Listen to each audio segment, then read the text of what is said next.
흔히 간에 이상이 생기면 술이 원인이라고 생각합니다. 그런데 술과는 상관없는 비알코올성 지방간 환자가 늘고 있습니다. 술을 먹지 않아도 지방간이 생기는 이유는 뭘까요? 비알코올성 지방간에 대해 알아봅니다.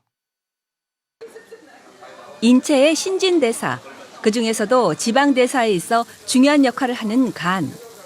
그런데 우리나라 성인 10명 가운데 3명은 간의 5% 이상을 지방이 차지하고 있는 지방간 환자입니다. 식약처에 따르면 비만이 주 원인인 비알코올성 지방간 환자가 최근 6년 새 무려 2배 이상이나 증가했는데요.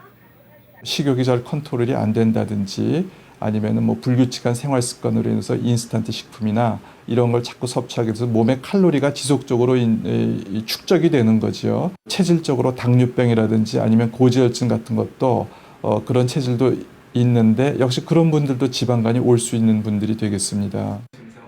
술을 거의 마시지 않는다는 20대 여성입니다. 검사 결과 간 수치가 80 이상으로 일반인보다 2배가량 높은 비알코올성 지방간 환자입니다. 평소에 술은 입에도 되지 않는데 지방간이라고 해서 깜짝 놀랐어요.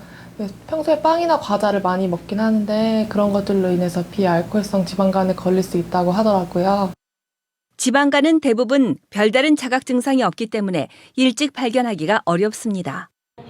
특히 혈액검사나 초음파 또는 CT 검사를 통해서만 진단이 가능해 방치하는 경우가 많습니다. 지방간 환자의 일부에서는 거기에 염증이 동반되는 경우가 있고요. 그것을 이제 저희들이 지방간염 또는 지방성 간염 이런 용어를 쓰는데요. 간염이 동반된 분들은 병이 진행돼서 간경화나 간암 같은 것이 발생할 수가 있습니다. 지방간 치료와 예방에 있어 가장 효과적인 방법은 식생활 개선입니다. 주 원인인 비만을 해결하는 것이 가장 최선인데요.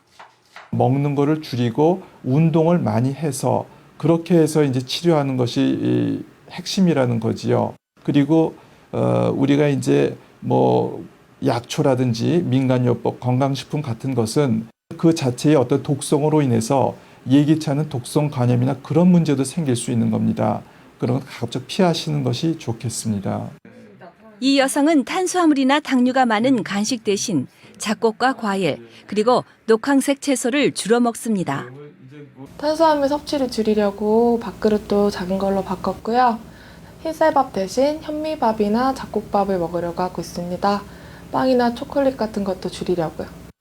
또 일주일에 3번 이상 유산소 운동을 통해 과체중이나 비만을 예방해야 합니다. 하지만 일주일에 1kg 이상씩 무리하게 체중을 줄이면 오히려 지방간이 악화될 수 있습니다. 증상이 나타날 땐 이미 말기인 침묵의 장기, 간. 규칙적인 운동과 균형 잡힌 식생활로 미리미리 예방하는 것이 중요합니다. 갑상선 암 환자가